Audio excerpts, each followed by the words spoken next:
Hi, good evening. This is Raoul Martinez, and welcome to the Blackletter Brunch live from Bruges. I'm going to be giving a presentation today about my holiday cards. Let me start my.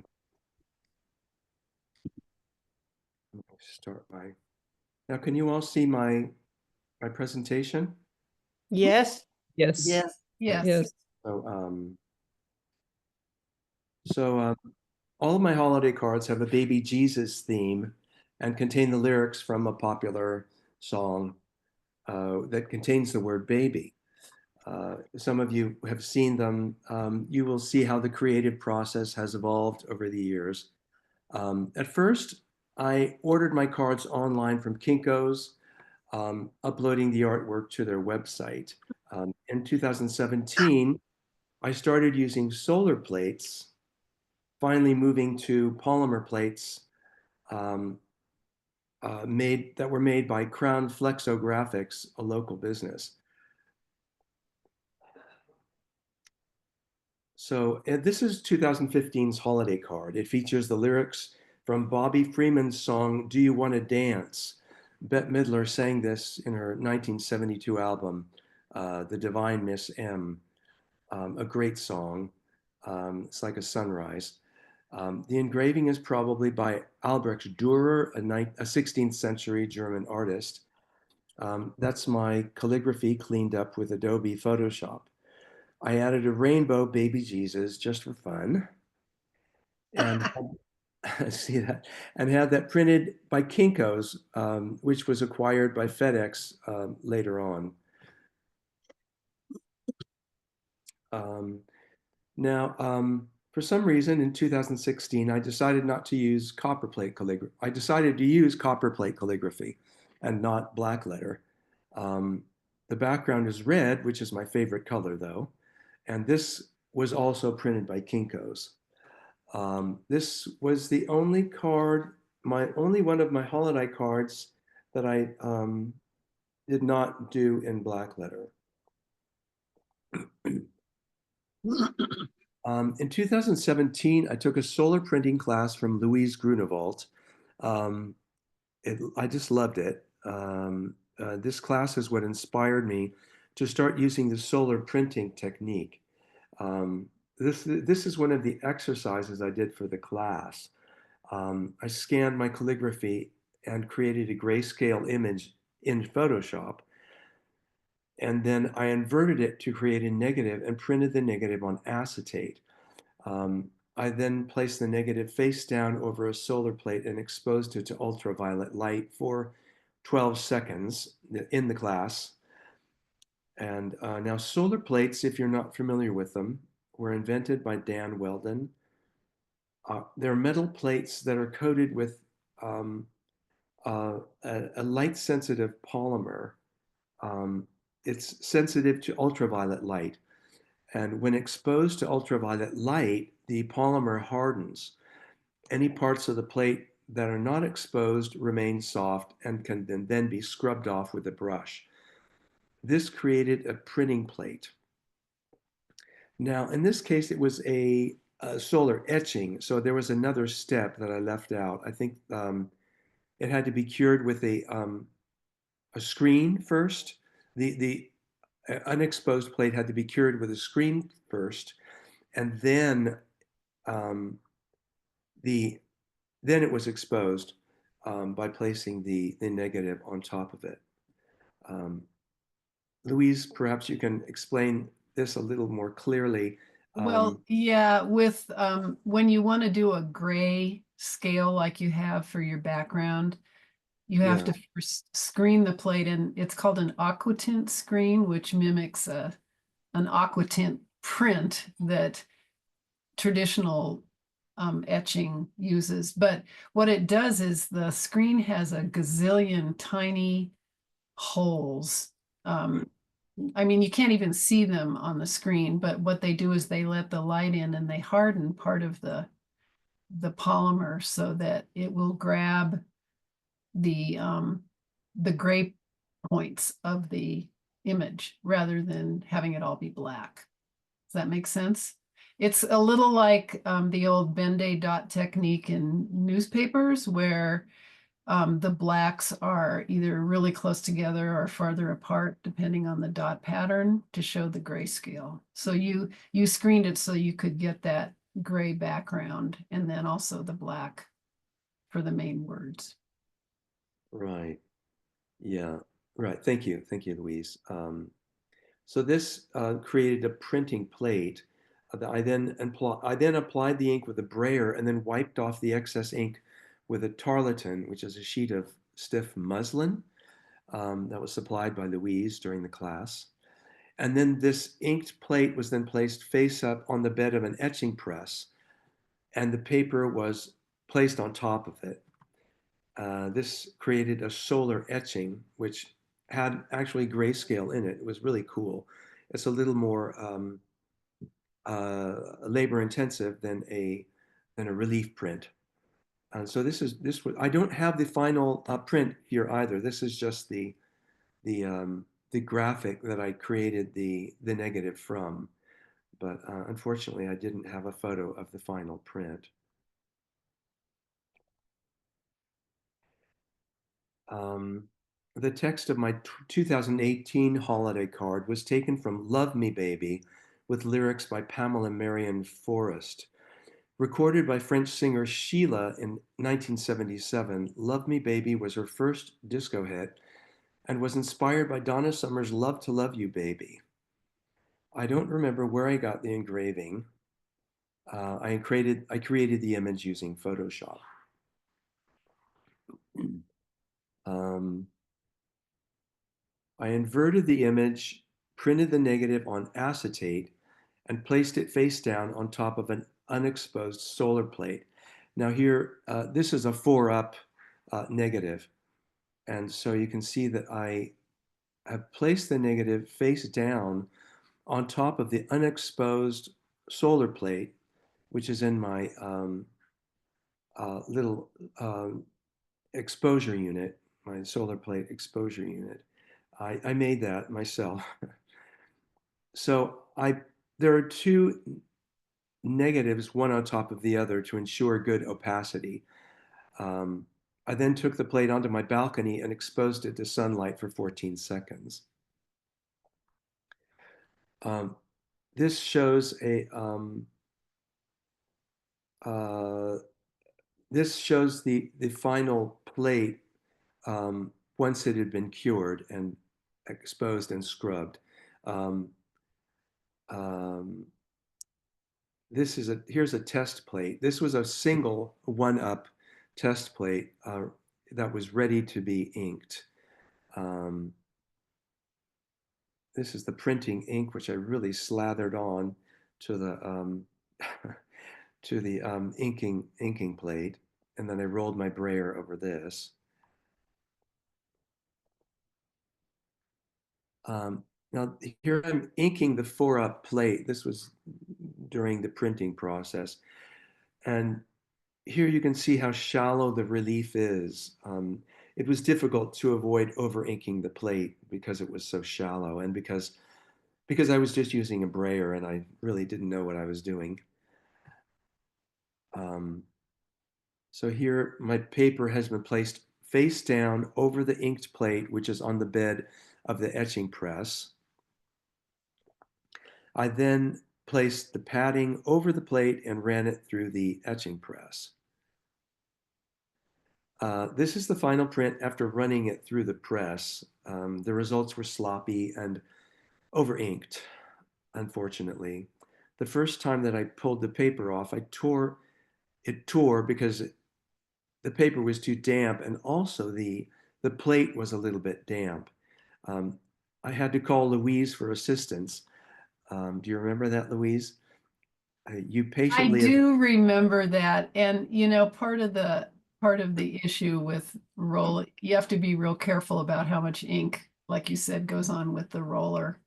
I can see where it dropped in between each image, and that's something you'd either have to wipe away or just live with. But yeah, I remember that phone call.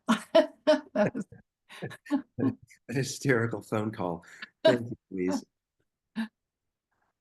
This is another view of the 4-up print, very rustic, but I kind of like the look and I went with it.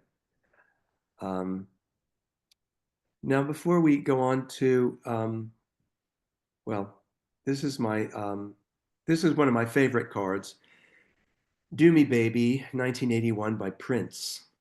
I added red gouache to some of the cards. This is one of them, the cards that had red gouache in it. Um, um, uh, 2020's card was the last one I made using a solar plate. The results were very good because it was printed not on an etching press, but on Grendel Lofquist's Vandercook press. Are you here tonight, Grendel? Yes, I am, Raoul. Okay, great. Thanks for coming. Your kids again. Uh, and thank you for letting me use your Vandercook press. I've been using it ever since 2020, every year for my holiday cards. I used BFK Reeves 250 GSM paper and Western 4D Panther Black ink. Because the plate was so thin, Grendel had to add extra packing to the roller, um, or to the tympan rather. The plate was larger than the magnetic board that usually uses to hold it down, so we had to apply an adhesive backing to it and fasten it to a boxcar base. Um, this was not a plate that had adhesive already on it, so Grendel provided the adhesive to hold it down onto the base. Now, but before we go on to my 2020 card, or before I tell you more about it, I want to talk about the press. The late Betsy Raymond, a member of Friends of Calligraphy, donated her Vandercook press and some metal type to Grendel Lofquist, who is an Oakland printer, typographer, and calligrapher. Hicks Brothers, who specializes in moving heavy printing equipment, transported the press to Grendel's shop. The presses and everything else were all located on the second floor of Betsy's house in Point Richmond. The only way to remove the equipment was through the double doors, which were removed and replaced. The deck had dry rot, so Walter Hicks had to reinforce it with 4x8 pieces of 4x8 plywood. Here's another view of the truck that was used to transport the press. It's a huge truck, and that is, I assume, is the 4x8 plywood that was placed down over the floor of the deck before they moved the printer out onto it. And you were there, weren't you, Grendel? Oh yeah, I wouldn't miss it for the world. Yeah. It's amazing the deck held up. Yeah, that must be a pretty heavy press. Um, Now that the photo you saw before was Walter and a helper transferring the printer from the second floor balcony of Betsy's house. It must have been a nerve-wracking experience.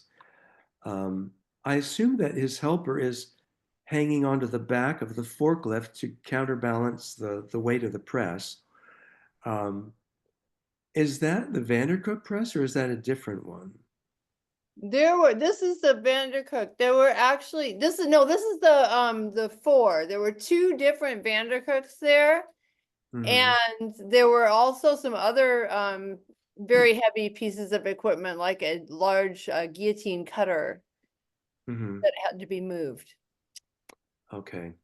Yeah, I know she donated a lot of stuff, a lot of printing equipment, but it's all gone to um, Bay Area printers who are using it and enjoying it still.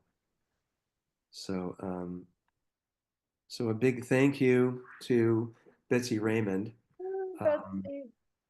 who donated her printing equipment to many grateful people throughout the Bay Area.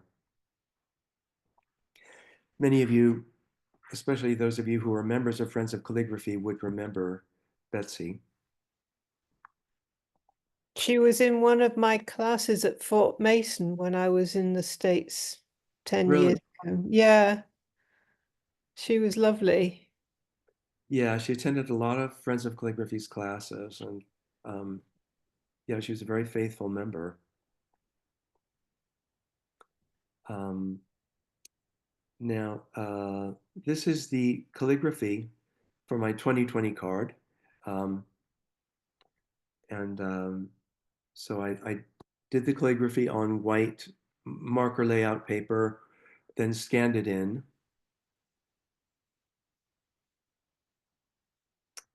Now, the image of baby Jesus with a globe is from oldmasterprint.net. I don't know um, what country or artist this is from, but I found it online.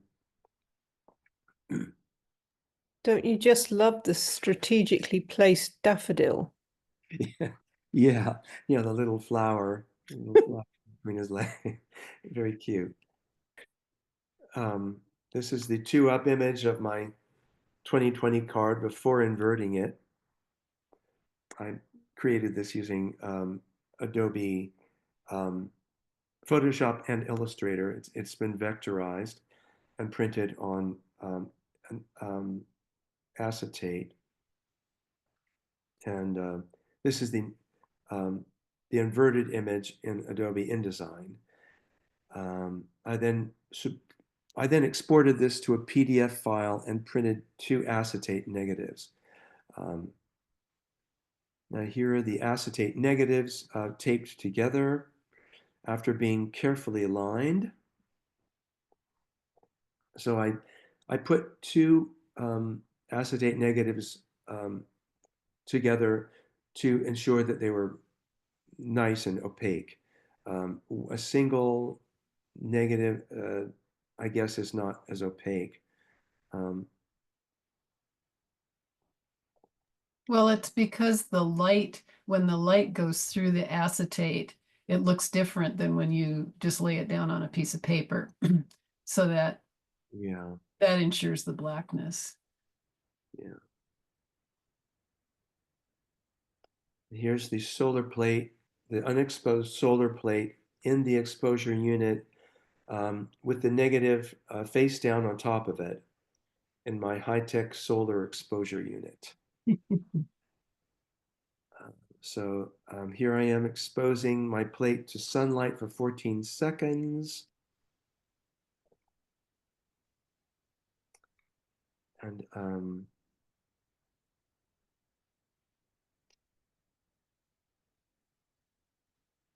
so, okay. So this is the image for my 20, this is the calligraphy for my 2021 holiday card. The lyrics are from Janet Jackson's song, um, When I Think of You, Baby. And I made a little error here. It's supposed to be, all I think about is our love, but those were the true lyrics of the song, but I got them wrong. So I wrote, all I think about is your love. Um, this is the image I used for it. Um, Again, I don't remember where I got it from, somewhere off the web, the adoration of the Magi with baby Jesus accepting something from one of the three wise men. This is the final artwork in Adobe Illustrator, and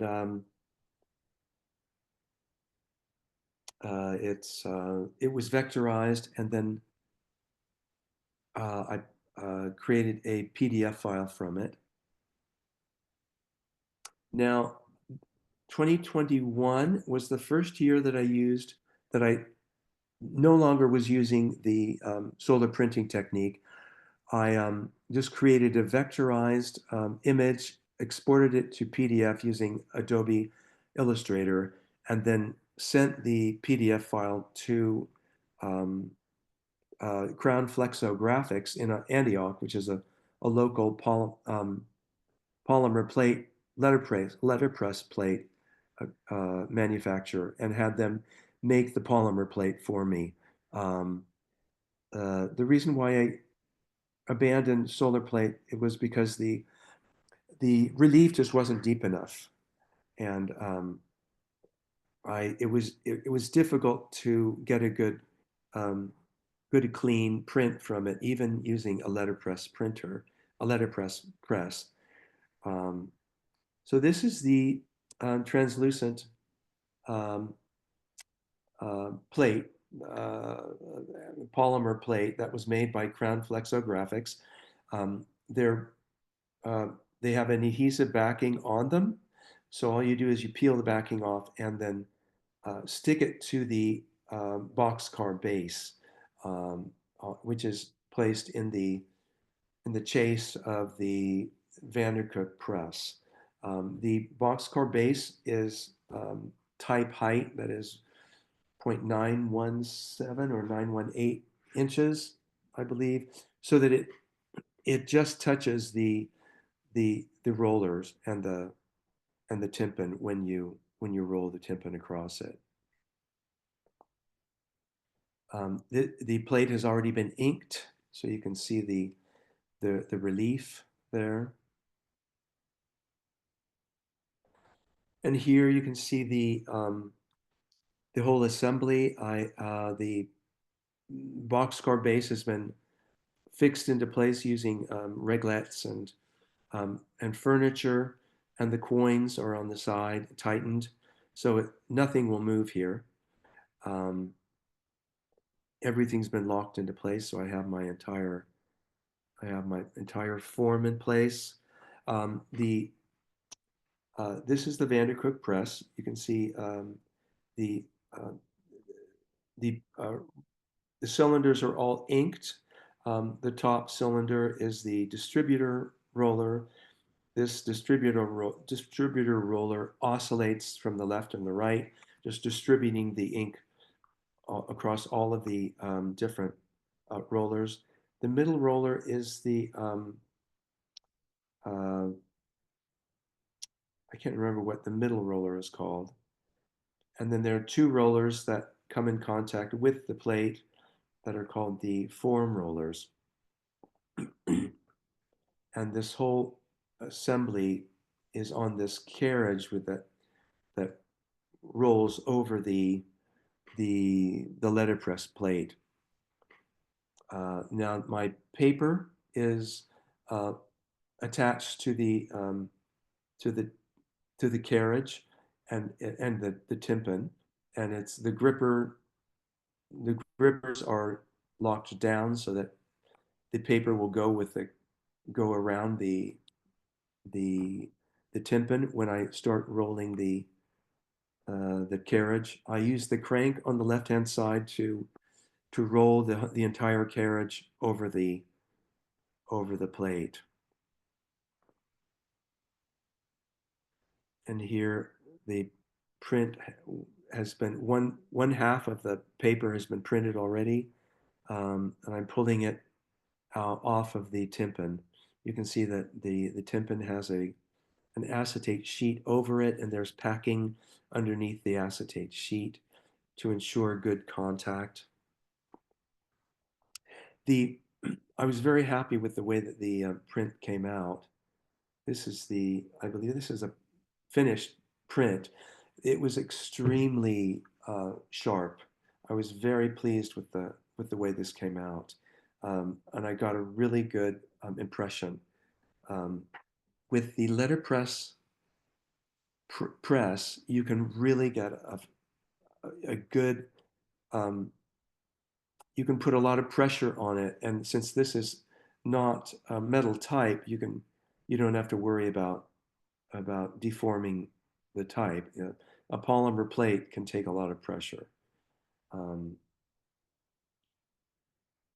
so it's a really good, that was a good year.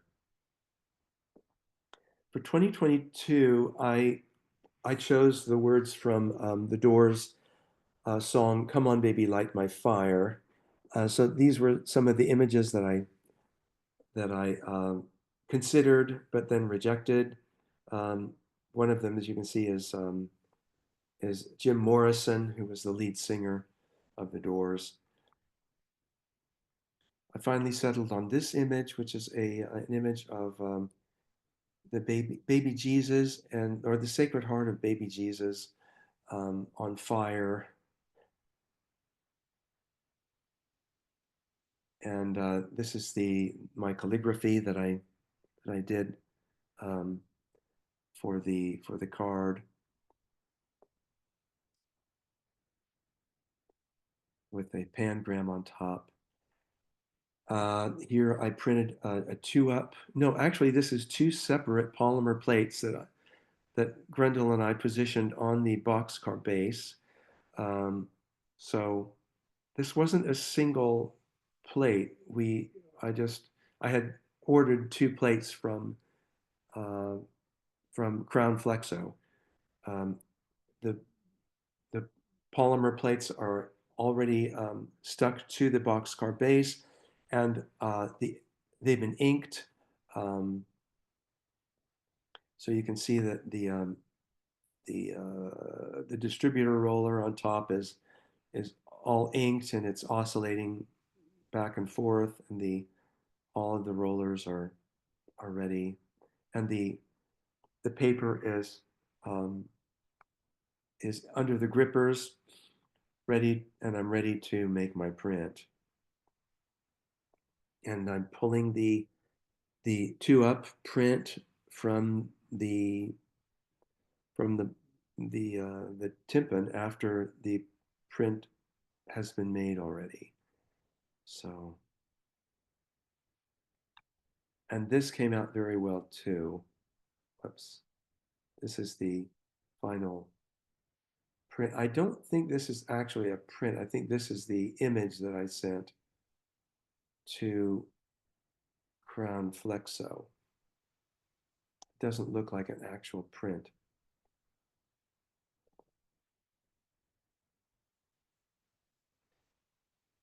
Now, 2023, I used the lyrics from the song "Every Baby Needs a Dad, Dad, Daddy." I don't know um, the composers' names. This is my calligraphy done on marker layout paper.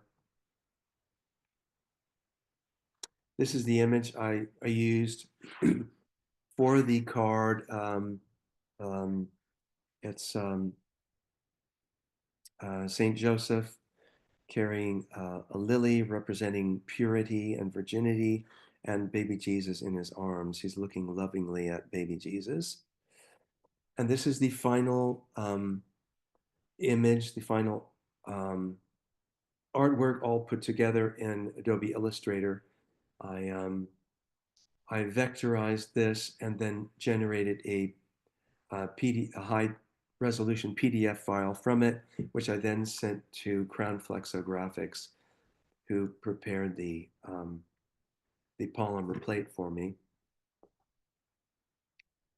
And there is the 1-up polymer plate already attached to the boxcar base, and which has been fixed in place on the chase using furniture and coins. And here's the whole assembly. Again, the cylinders have all been inked up, and I'm ready to start a print and crank the. Actually, I'm not ready because I haven't put the paper into under the grippers yet. So that would be the next step before starting the printing. This is the final 2023 holiday card, and you can see that I got a good impression here. I was really happy with this. I've always gotten really good results with the polymer plates. This is the image generated using artificial intelligence for my 2024 card. I don't know what website I got this from, but I don't remember what the criteria were, probably smiling baby Jesus. And I generated quite a few images using that criteria, and this is the one I finally settled on. And this is the final image that I sent to Crown Flexo. It took me several trials to get the radius of the circle right, so that the calligraphy would um, uh, be the right, have the right circumference. Um, there was a little bit of a trial and error process.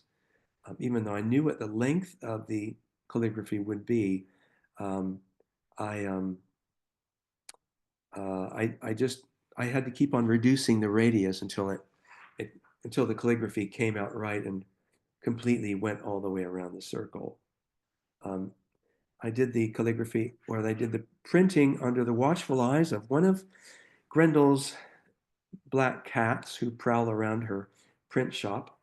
Now, what is this one's name, Grendel? Is this Luna? This is Iluna, which means darkness in Basque.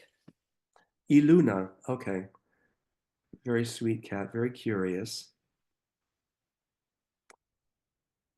And this is the polymer plate before inking, attached to the um, boxcar base. You can see that it has a really good high relief, um, so that there's no over inking, or the ink never hits um, the it doesn't go into the relief. This is the Western uh, ink, and I believe this is oil-based ink. Is that correct? That's correct. It's a soy oil-based ink. A soy oil-based ink. It's good and black, and here I have applied the ink with an ink knife onto the whoops, onto the distributor roller. I have not uh, turned on the distributor roller yet, so you can see that once I do, the ink got distributed throughout all the rollers. And here I've already made one pass just inking the plate. You can see the inked plate on the boxcar base. And the close-up of the inked plate on the boxcar base with the foam rollers behind it.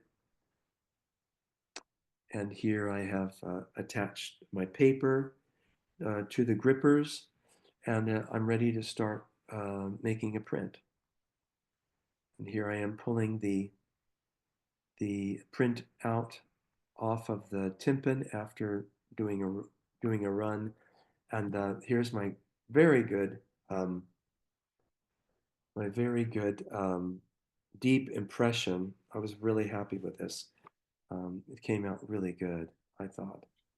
They do look beautifully crisp, I have to say.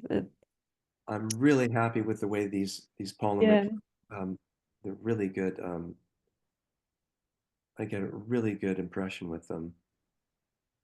Do they etch them, Raoul? I don't know, because my experience of letterpress blocks like this is ancient. So it was dinosaur technology with zinc plates, mostly, I think.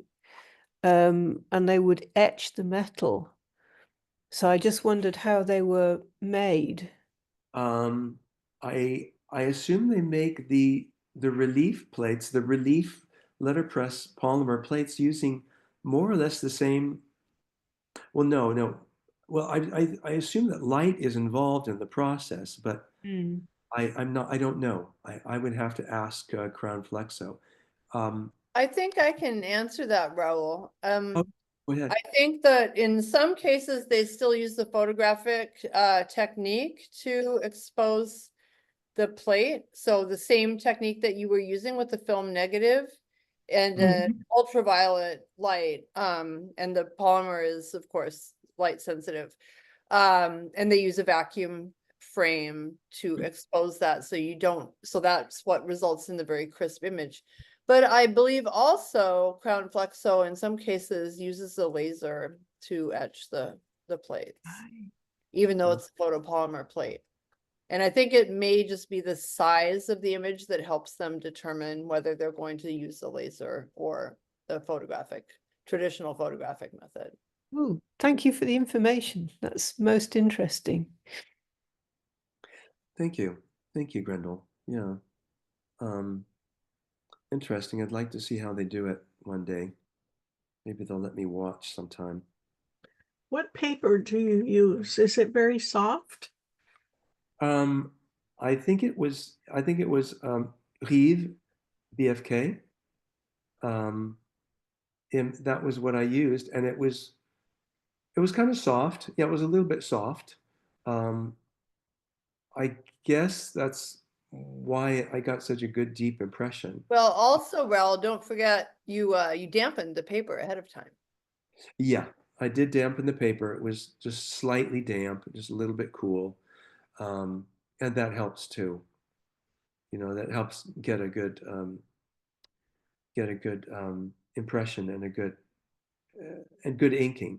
The ink really goes on well if you dampen a little bit, and It also seems like with a letterpress printer, you're not rolling ink onto the image like you did before with your hand roller. That big roller is really well inked, and since it's so big, it spans the lower areas nicely, which makes it really nice and crisp. It's beautiful. yeah, it inks it perfectly. Yeah, The Vandercook press just it just puts just the right amount of ink on. right. Yeah, I think it looks great. Very happy with that.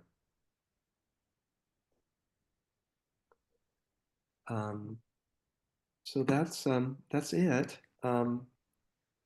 That's my presentation. Thank you for joining me. Let me see if I can stop sharing my screen. Um,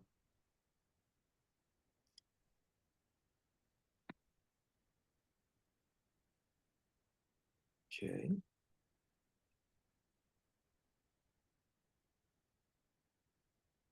There we go. Stop sharing.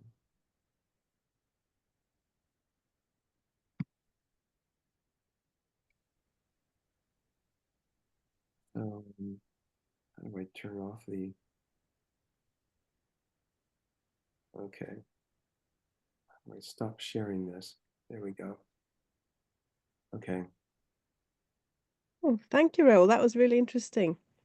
Yeah. Thank you. Thank you It for was. for joining me today. So I have one question. Yes. So when you prepare the file, you said you vectorize it. Is it possible to do it as a raster file but super high resolution, or do they require a vector image? I think they asked me for a vector image. Um, I think that's what gives you um, the best resolution for the image that will then be used to create the polymer plate. And they also wanted it to be generated using Adobe Illustrator. That's what they asked for. And so what I do is I create the image first using Photoshop. I put all the different pieces together, the calligraphy and the actual image, and then I transfer that to Adobe Illustrator, and then I vectorize it using Illustrator, and then I generate the high resolution PDF file.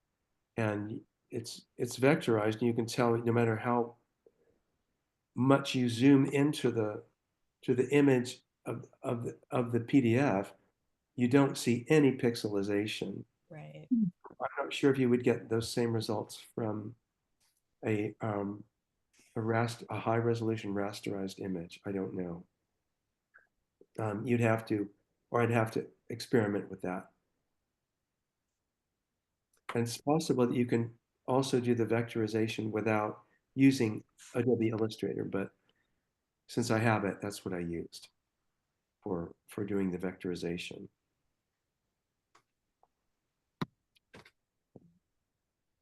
Do you need to clean it up a lot after you've finished your work in Photoshop and Illustrator before you send it off to create the plates? I cleaned up my calligraphy. You mean? No, I was just thinking about the vectorization. Do you do it by hand or do you do image trace? Oh, I just do Then you image, get a lot of extra. just image trace. No, Yeah, so I don't do anything by hand. No. but you don't need to clean it up afterwards because you get a lot of extra Bezier curves when you do image trace. Sometimes you need to clean it up, but Thousands. I think there are thousands of points that I yeah. get. I don't bother with it. It seems to give me a good results, and I'm always happy with that. So no, I just take it like that after doing the auto trace, and then yeah, seems to work fine. I do clean up my calligraphy though. I using Photoshop, just smoothing out the edges of the strokes, and I do a lot of cleanup there. Yeah. Pretty high-tech process. I don't even know what half those things are. Vectors and rasters and but Yeah, it sure does give a good result. I think when you're using such fine calligraphy that you really want to show the fineness of your calligraphy, it's a really good process. yeah, the vectorization captures it all. It smooths it out just a tiny bit, but then not much. So the calligraphy pretty much looks the way like I did it. Um, so um, Raoul, yeah. I'm curious what exactly what your cleanup process is, because I do a similar thing when I'm cleaning up calligraphy in Photoshop. I'll go into Photoshop and just really, oh, here comes the kitty. This one is Tony. Um, Hitomi? and Hitonius, which means of the underworld in Greek, but it also sounds like kitten, right? So, anyways, so I'll like just really make the difference between light and dark extremes. So I'll up the contrast like a lot. And then I'll take that, clean up a little bit, and then I'll take that into Illustrator and just auto trace it. Yeah, I think that's pretty much what I do. I scan in the artwork that I did on a marker layout paper using Sumi ink, um, very dark Sumi ink, not too diluted, and then um, I make it into a grayscale file using Illustrator. I change the mode to grayscale.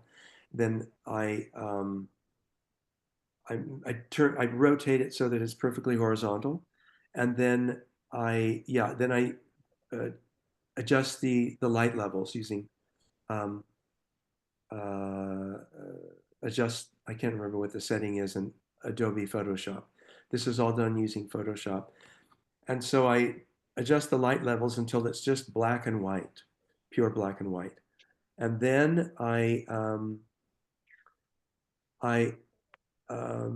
select all the shadows, select color range shadows, and then I invert the selection and delete it so that only the black remains and everything else is just completely blank. There are no pixels on the white part. And I'm using a TIFF file when I do this, so with a background, a white background.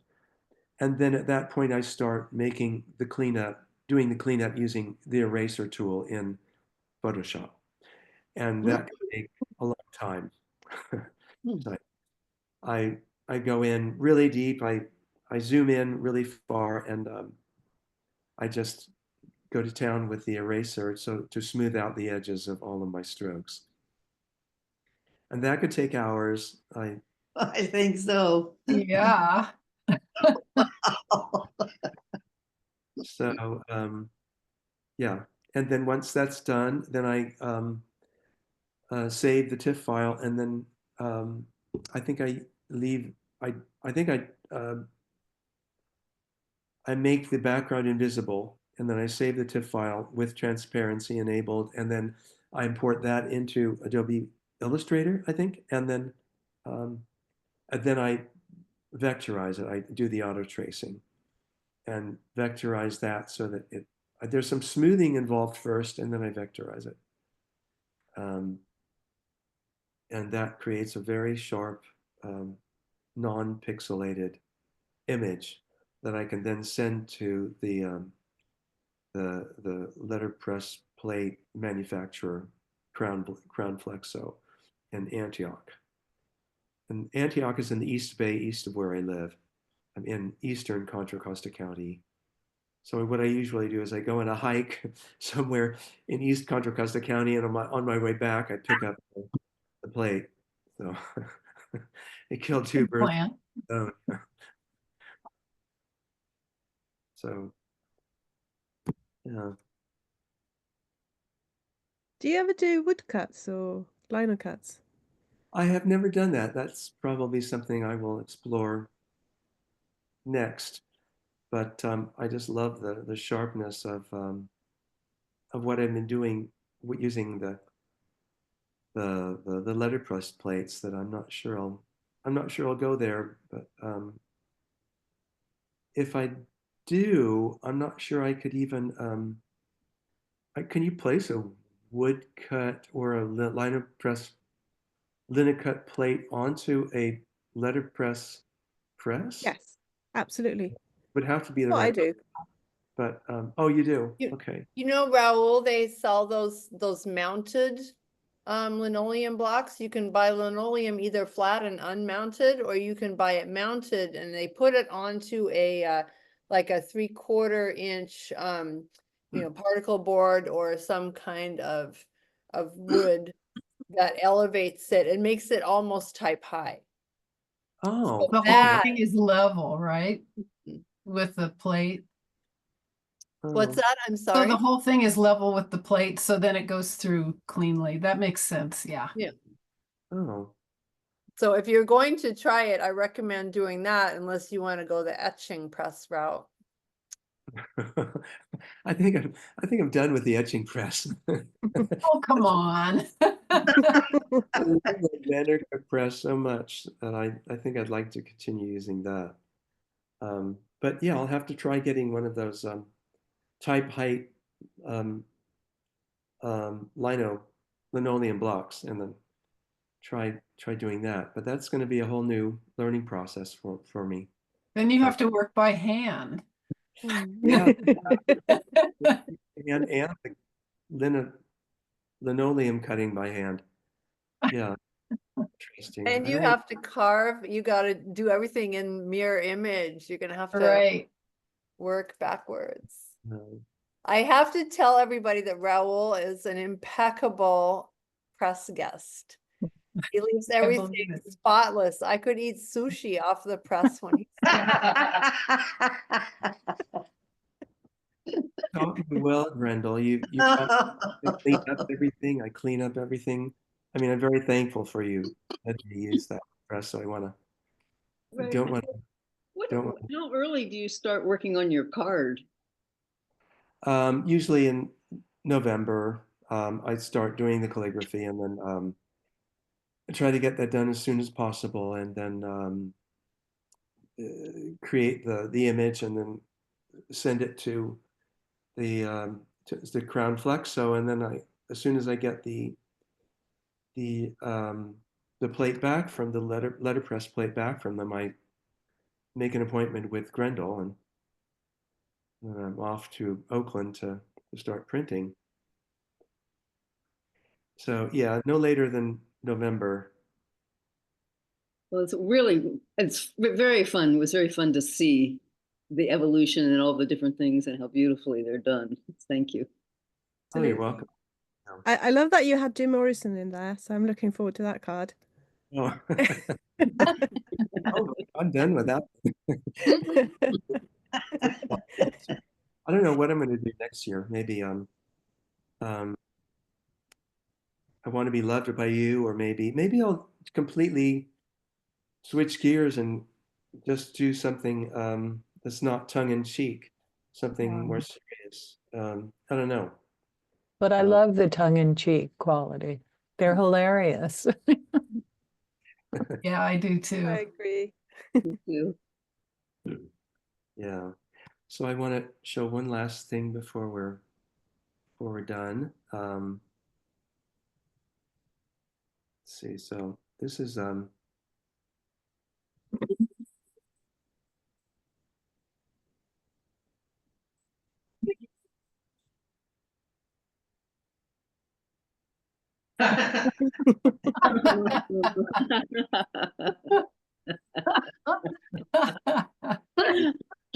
Oh, God. That's really good. That's great. Do you have the recording, Raoul? It's Oh, crazy. Raoul, you muted yourself. I can't hear you. Can you hear me now? yes. Yeah. Anyway. We are Okay. totally wowed. I think I can say that for all of us. So get out and get some sunshine or a bed and It's gonna It's be a little pouring hot. down and it's foggy. Oh, It's rain on snow, Louise. oh, I was just going to ask you. Well, we just have sun on snow, same difference. It's all going away. No, it's just ice. It's 100% ice outside and a swimming Ugh. pool every here and Oh. there, and yeah. So yeah, I'll stay indoors, but you guys go out and enjoy the sun. it's kind of mild outside. It's like in mid 50s or low 50s here in Bruges. So I'm glad that it's not into the 30s. So it'll probably stay this way for at least a couple of days. So We're getting into the 60s now, which is crazy for February in Colorado, but yeah. So